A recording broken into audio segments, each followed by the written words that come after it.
Ketika gadis ini membuka matanya, ia menyadari ada sesuatu yang terikat di sekitar mulutnya. Ia pun berusaha keras untuk melepaskannya, akan tetapi ikatan itu dikunci dengan sebuah gembok kecil.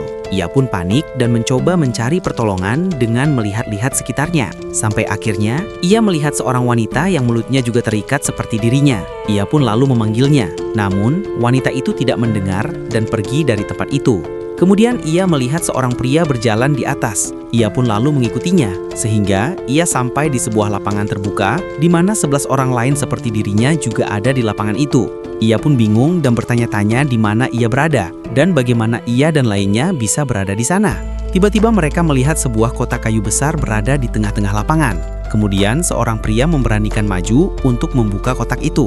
Namun, di saat pria itu mau membuka, seorang pria tua melarang untuk membukanya.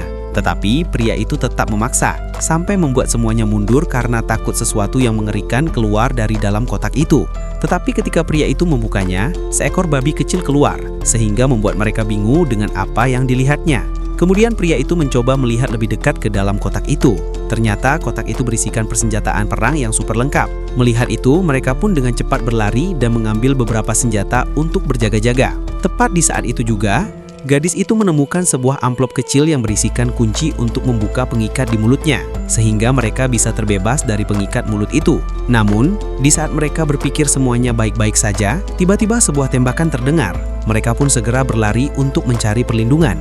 Namun di saat gadis itu sedang berlindung, sebuah peluru meluncur tepat di kepalanya dan tewas seketika. Ternyata mereka semua sengaja diculik oleh sekumpulan kaum elit negara untuk dibunuh dengan menjadikannya permainan pemburuan karena mereka sudah berani menentang kebijakan para elit negara itu.